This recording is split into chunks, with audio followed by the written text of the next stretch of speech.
The council chamber fell silent when the human ambassador walked through the doors. Ambassador Sarah Chen moved with the quiet confidence that made other species nervous, her footsteps echoing against the marble floor.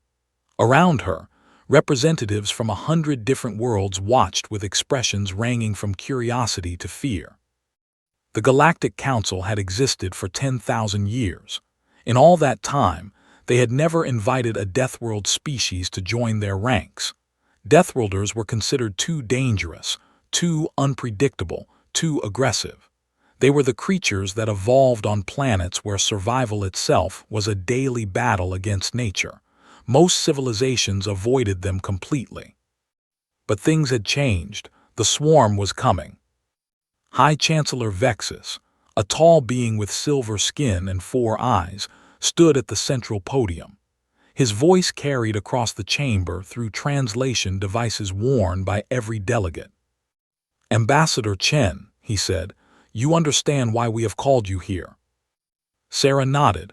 "The swarm, they destroyed the Kalari homeworld last month, 3 billion dead." A ripple of unease passed through the assembly. The Kalari delegate, one of the few survivors, sat with her head bowed in grief. "We have tried everything," Vexus continued. "Our fleets cannot stop them. Our weapons barely slow them down. They consume entire worlds and move on to the next. In 2 years, they will reach the core systems. In 5 years, the Galactic Council will cease to exist." Sarah clasped her hands behind her back. "And you think humans can help?" "We think Deathworlders can help," Vexus corrected. "Your species evolved on a planet with extreme gravity, toxic atmosphere, predatory wildlife, and constant natural disasters. You are built for war in ways we are not, but there are others like you. The Kreth of Mordax Prime, the Vorak of Iron 7, the Silith of Poison Garden. We need all of you." The chamber erupted in whispers. The idea of gathering Deathworld species together was unprecedented. Many considered it insane. Sarah raised her hand, and slowly the room quieted. "I understand your desperation," she said, "but you need to understand something about Deathworlders. We did not evolve to work together. We evolved to compete, to fight, to survive at any cost. Putting multiple Deathworld species in the same room is like throwing matches into a powder keg." "Then what do you suggest?" Vexus asked. Sarah smiled, and several delegates flinched at the sight of her teeth. "I suggest you let me handle it." 3 weeks later, Sarah stood on the bridge of the human battleship Defiance, watching as 3 alien vessels approached through the void of space. Each ship was different in design, reflecting the unique nature of its builders. The Kreth cruiser was all sharp angles and weapon ports, built for maximum aggression. The Vorak transport was a massive cylinder covered in armor plating, designed to survive anything. The Silith craft was small and sleek, almost beautiful, hiding the deadly toxins stored within its hull. Captain James Wheeler stood beside Sarah, his expression grim. "Are you sure about this, Ambassador?" he asked. "No," Sarah admitted, "but we do not have a choice." The delegations arrived within the hour.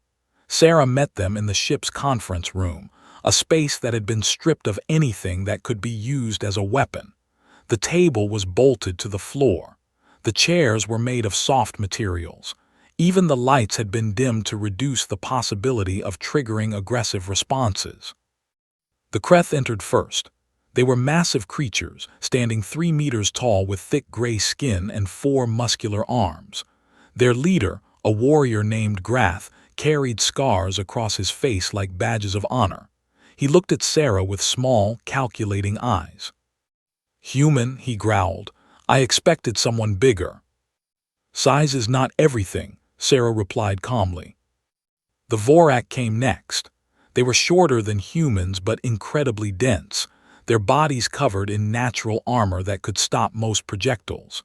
Their representative, a female named Skara, moved with the careful precision of someone always ready for an ambush. "I smell the Kreth," she said. "They attacked our colony ships 2 centuries ago." "And we will do it again if you give us reason," Grath responded. The Scythe were the last to arrive.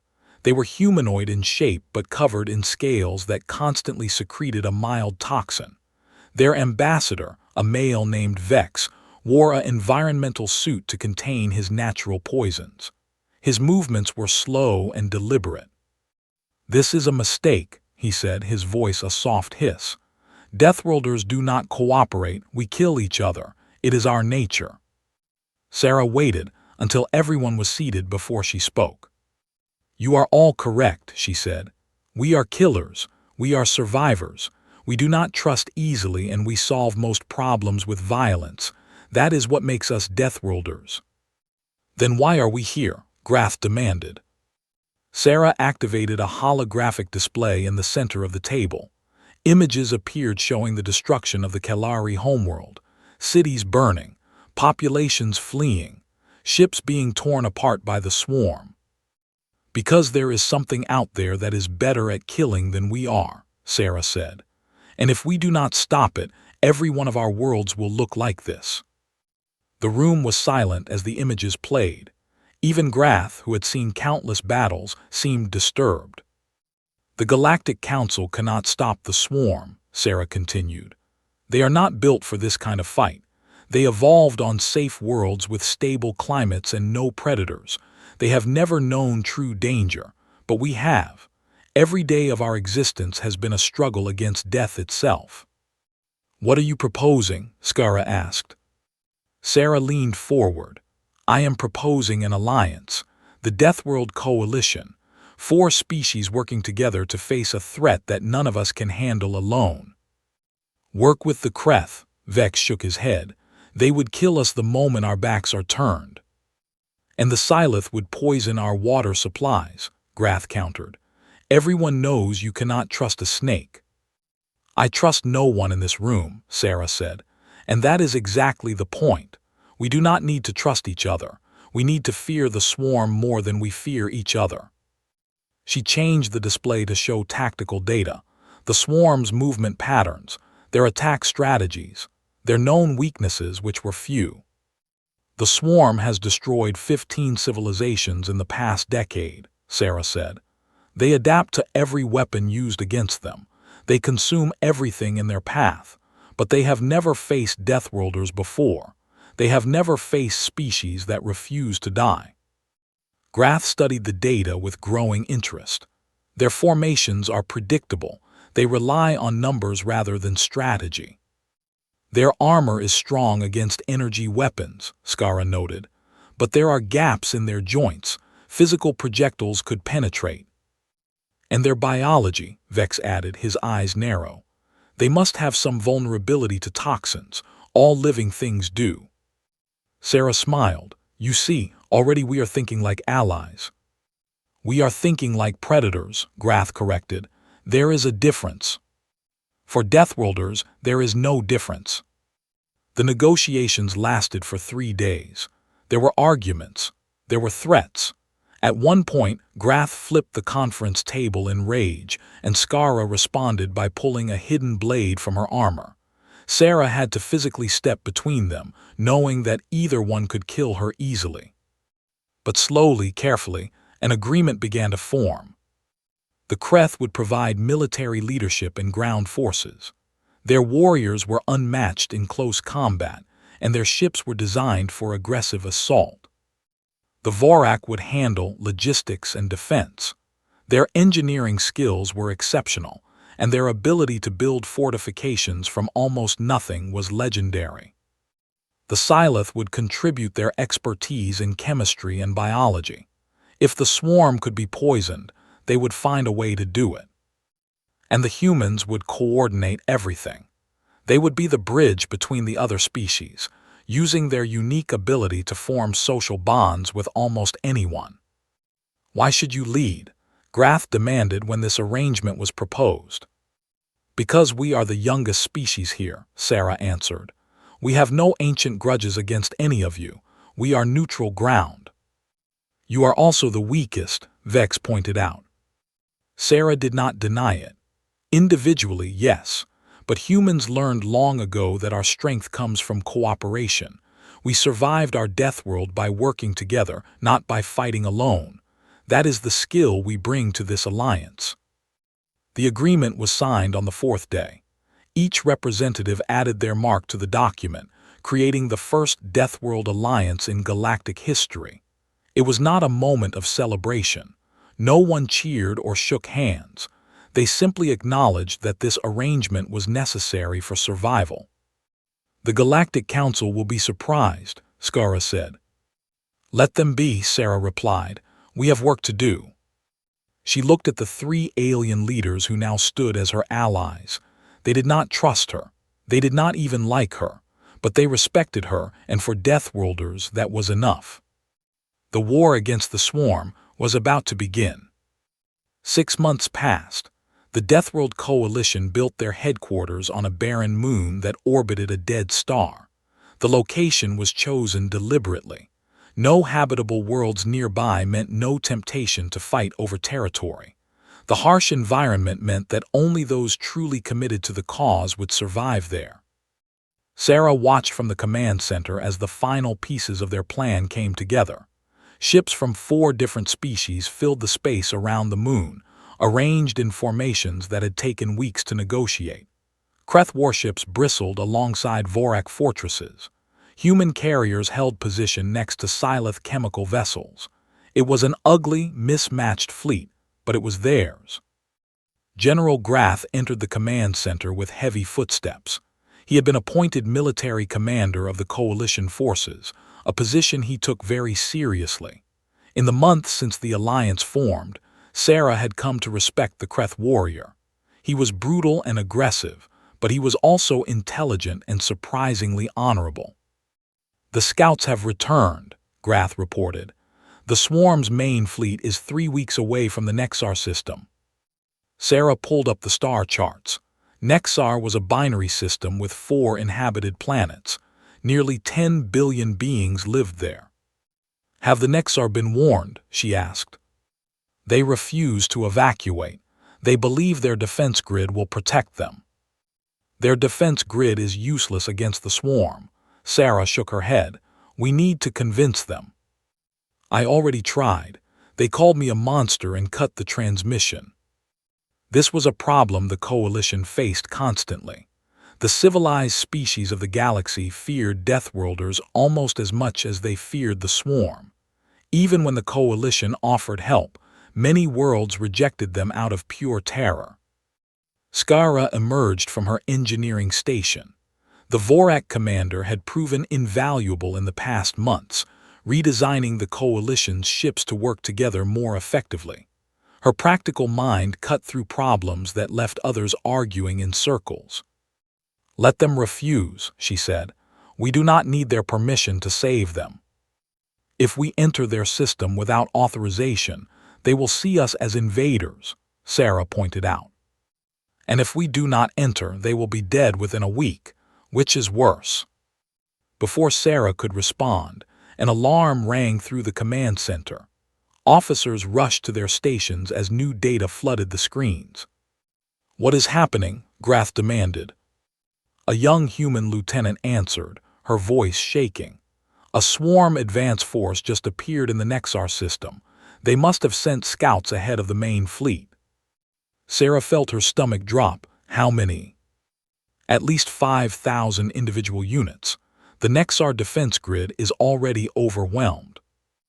On the display, Sarah watched as the peaceful system turned into a battlefield. Nexar ships, elegant and designed for exploration rather than combat, tried desperately to engage the Swarm. They were torn apart within minutes.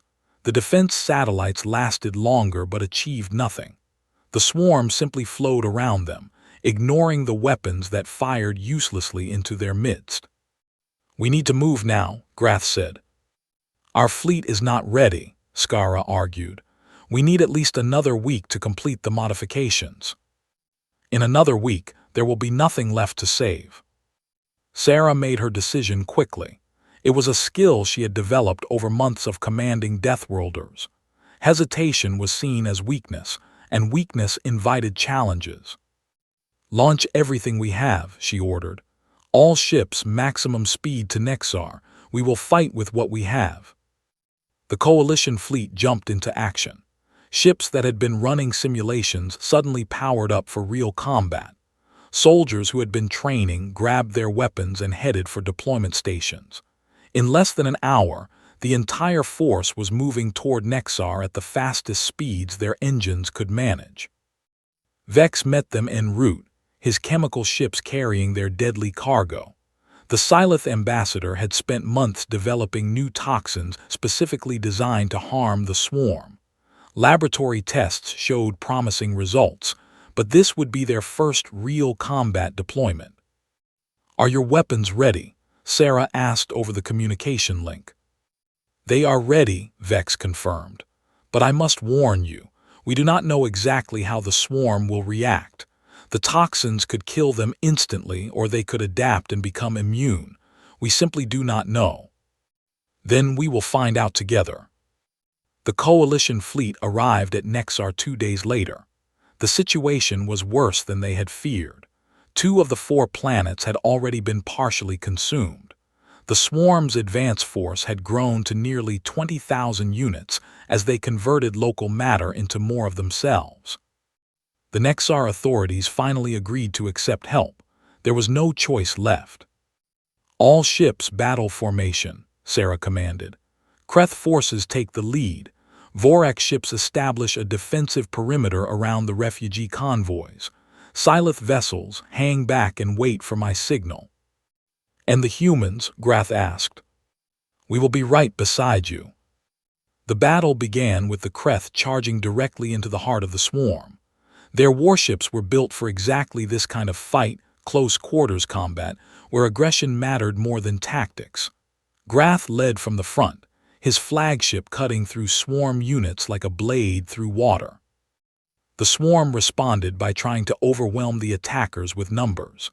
Thousands of units swarmed around each Kreth ship, trying to pierce their hulls and consume them from within. But the Kreth were ready for this. Their armor was thicker than standard vessels, and their crews fought with a fury that the swarm had never encountered. Meanwhile, the Vorak maintained their defensive positions with stubborn determination. Refugee ships from Nexar streamed past them, carrying survivors toward safety. Skara coordinated the evacuation with mechanical precision, ensuring that no ship was left behind. "The swarm is adapting," a tactical officer reported. "They are concentrating their forces on the weakest points of our formation." "Then we eliminate their ability to adapt," Sarah said. "Vex, deploy the toxins." The Sylith ships moved forward, releasing clouds of chemical agents into the battle zone. The effect was immediate. Swarm units caught in the cloud began to slow down, their movements becoming erratic and uncoordinated. Some simply stopped functioning entirely, falling dead in space. But the Coalition's celebration was short-lived. Within minutes, new swarm units began emerging from the mass, these ones apparently resistant to the toxins. "They are adapting faster than expected," Vex reported, frustration evident in his voice. "Can you create new toxins?" "It will take time." "We do not have time." Sarah stared at the battle display, watching as the swarm slowly began to push back against their forces. For every unit they destroyed, 2 more seemed to take its place. The Coalition was holding, but they were not winning. Then she noticed something, a pattern in the swarm's movements that had not been there before. They were not just attacking randomly anymore. They were focusing their efforts on specific targets. "They are learning," she realized. "They are studying our tactics." "How is that possible?" Grath demanded. "The swarm has no individual intelligence. They operate purely on instinct." "Maybe not," Sarah said slowly. "Maybe there is something we have not considered." She pulled up sensor data from previous swarm attacks, comparing them to the current battle.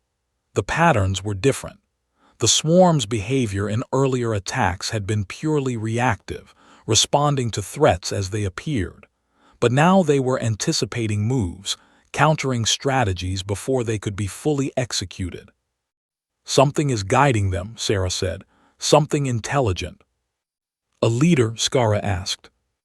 Or something worse, pull back all forces. I want sensor sweeps of the entire swarm mass. Find me whatever is controlling them. The coalition fleet retreated to a defensive position as sensor teams went to work. It took 3 hours of scanning before they found what they were looking for. Deep within the swarm, hidden among millions of regular units, was something different. It was larger than the others, roughly the size of a small moon. Its surface pulsed with energy that did not match anything in the coalition's databases. "What is that?" Grath whispered. "The brain," Sarah answered. "That is what controls the swarm. That is what we need to destroy. Our weapons cannot reach it. The swarm will intercept anything we launch." Sarah looked at the impossible target on her screen. Conventional attacks would never work. The swarm's sheer numbers would stop any missile, any ship, any fleet they sent. But Deathworlders were not conventional. "I have an idea," she said. "It is crazy, it might get us all killed, but it might work." Grath grinned, showing rows of sharp teeth. "Those are my favorite kind of plans." Sarah's plan was simple in concept but terrifying in execution. They would send a single ship directly into the heart of the swarm. The ship would be armed with every weapon the coalition could spare, including Vex's experimental toxins. The mission was essentially a suicide run. "You are asking for volunteers to die," Skara said bluntly when Sarah explained the plan. "I am asking for volunteers to save 10 billion lives," Sarah corrected. "There is a difference. The difference is what we tell ourselves to sleep at night." Sarah did not argue. She knew Skara was right. The call for volunteers went out across the coalition fleet. Sarah expected perhaps a few dozen responses. Instead, she received thousands. Every species wanted to participate. Kreth warriors saw it as the ultimate test of courage. Vorak soldiers considered it the highest form of service. Silith operatives viewed it as the perfect deployment of their skills. And humans, well, humans had always been willing to sacrifice themselves for causes they believed in. Selecting the final crew was the hardest thing Sarah had ever done. She spent sleepless nights reviewing applications, knowing that every name she chose was someone who would probably never return. In the end, she assembled a team of 50, 10 from each species, plus 10 additional specialists with unique skills. They represented the best of the Deathworld Coalition, warriors and engineers and scientists who had proven themselves in the months since the Alliance formed.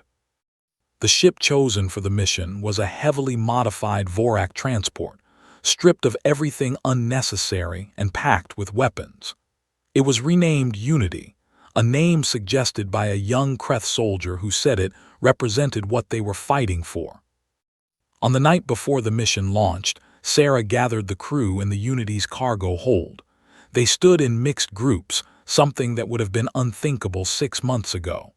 Kreth stood beside Vorak. Silith chatted with humans.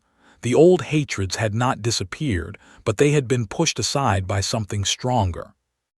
"I'm not going to give you a speech about glory or honor," Sarah said. "You all know what this mission means. You know the odds. You volunteered anyway." She paused, looking at the faces before her. "I want you to know that whatever happens tomorrow, you have already made history. You have proven that Deathworlders can work together, that our nature is not just about killing, but about protecting what matters. That is worth more than any victory." The crew responded with silence. In Deathworld culture, that was the highest form of respect. The Unity launched at dawn. The Coalition fleet moved with it, providing cover as the modified transport punched through the outer layers of the swarm. Kreth warships created a corridor of destruction, while Vorak defensive platforms absorbed fire meant for the vulnerable transport.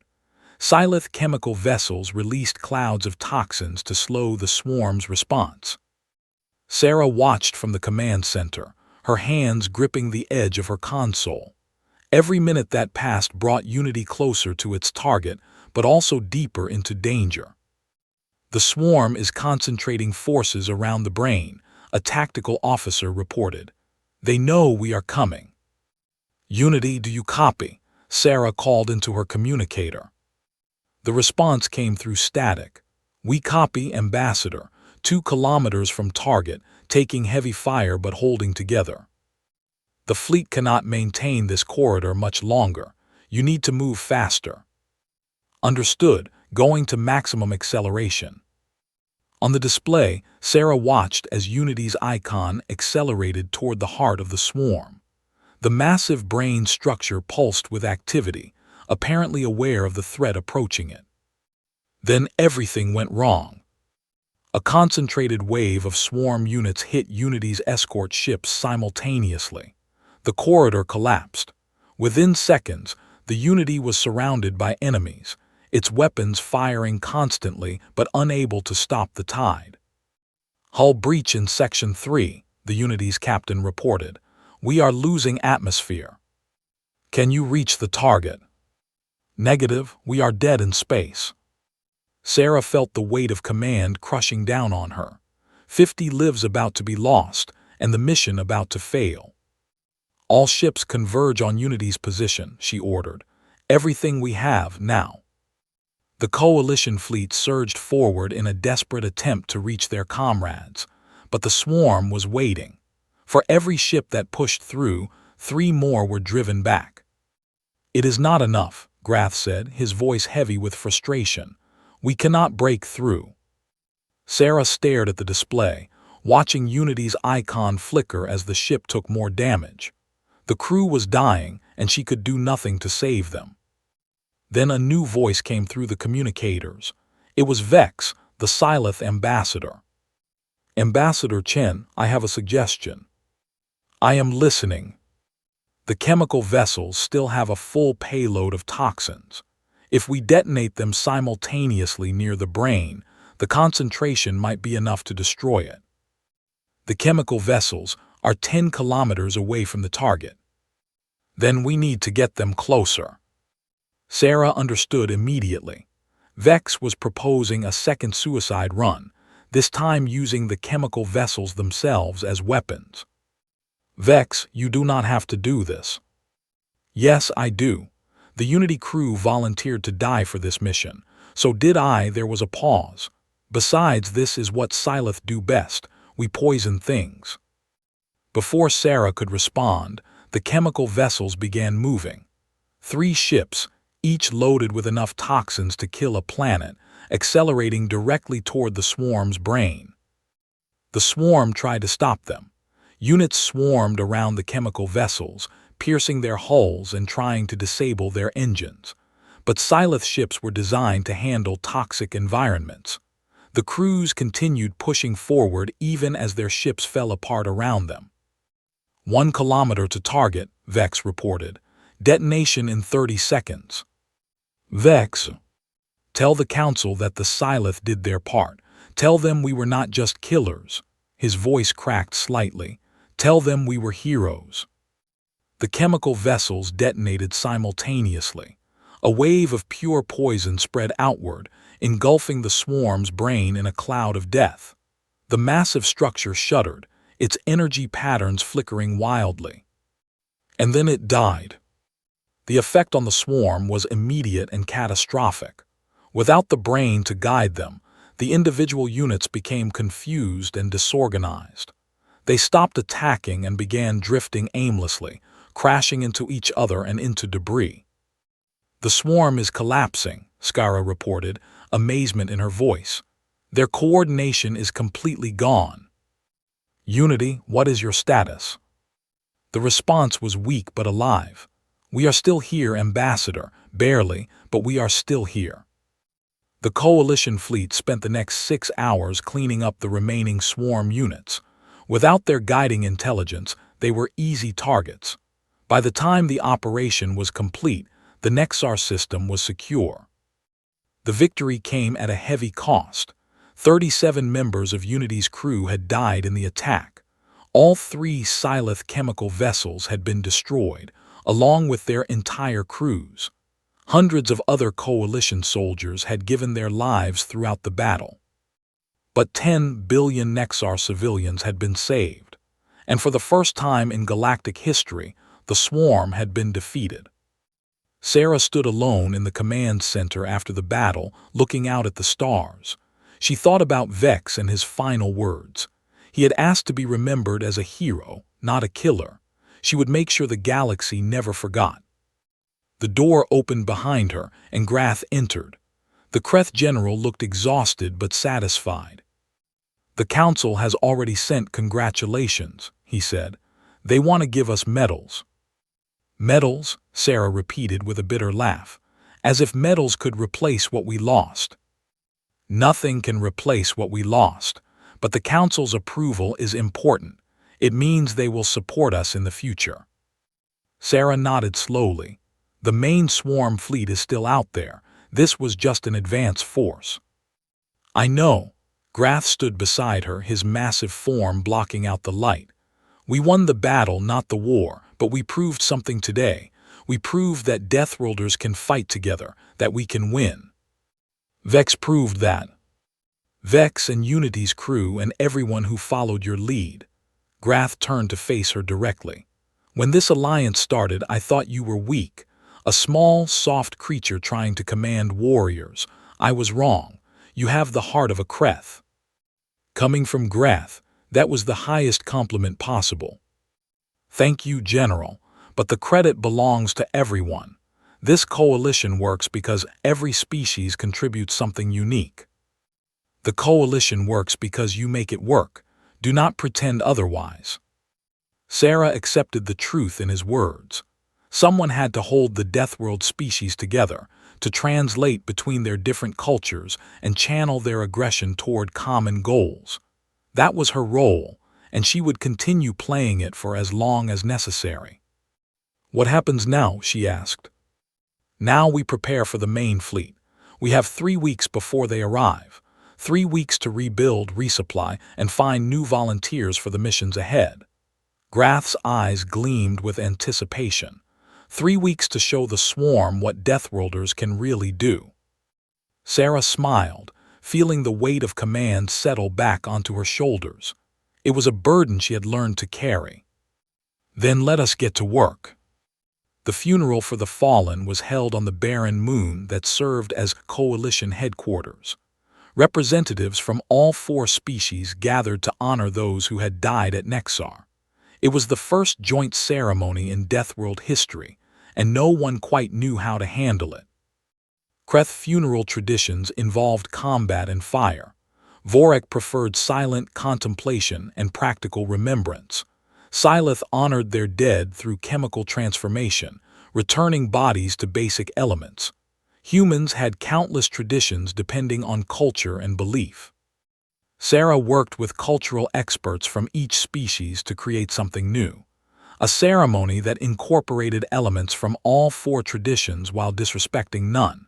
It took days of careful negotiation, but the result was meaningful. The names of the dead were read aloud as ships flew overhead in formation. A fire burned at the center of the gathering, fed by materials brought from each homeworld. The Syleth contributed a chemical that turned the flames green, symbolizing the poison that had destroyed the swarm's brain. The crowd stood in silence as the ceremony continued, united in grief.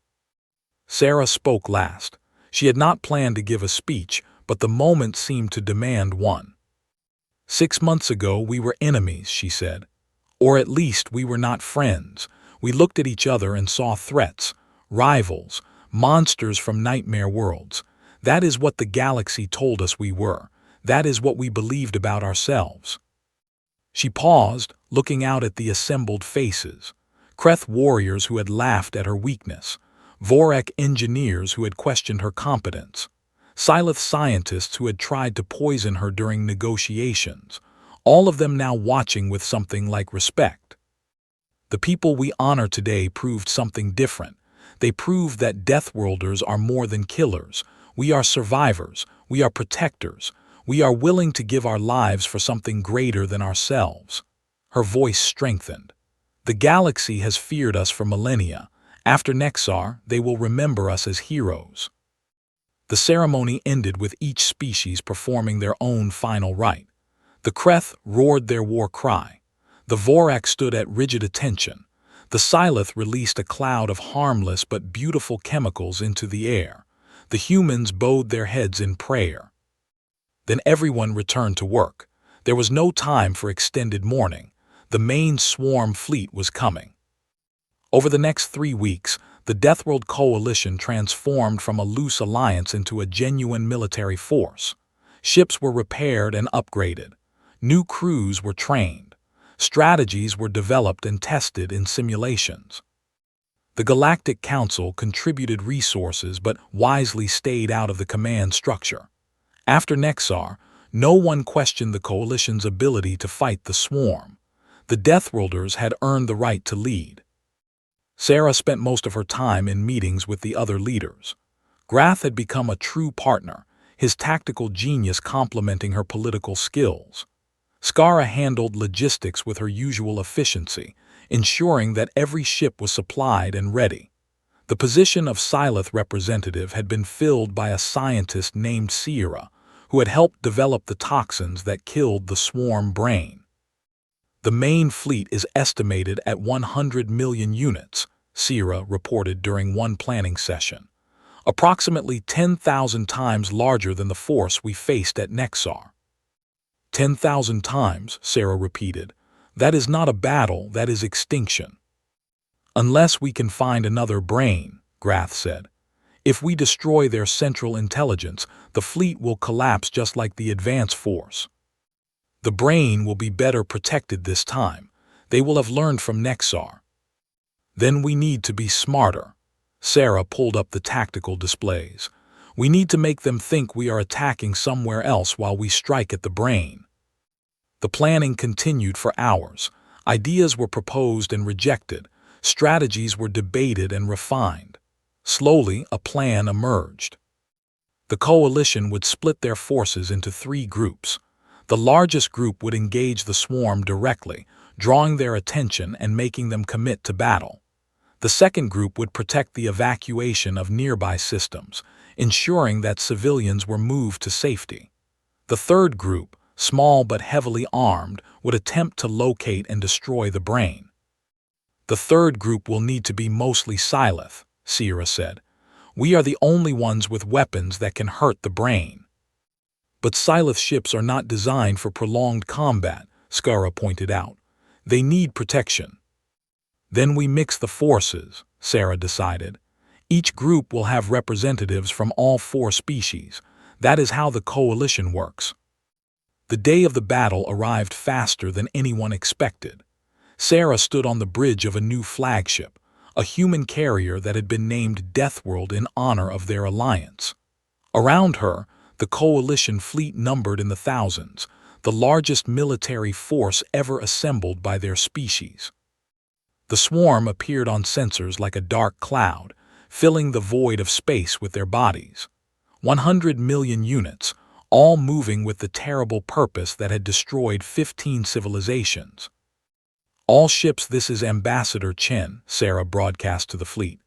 I know what you are looking at. I know it seems impossible, but 6 months ago working together seemed impossible too. Look around you. Look at who stands beside you. Kreth and Vorak and Syleth and human. The galaxy said we were monsters. Today we prove them wrong. The fleet answered with a united roar that transcended species. All groups execute the plan. Let us show the swarm what happens when they threaten Deathworlds. The battle began. The first group slammed into the swarm with devastating force. Kreth warships led the charge, their aggressive tactics perfect for the chaos of close combat. Human fighters provided support, their pilots pushing their craft beyond normal limits. Vorak defensive platforms absorbed fire meant for the more vulnerable ships.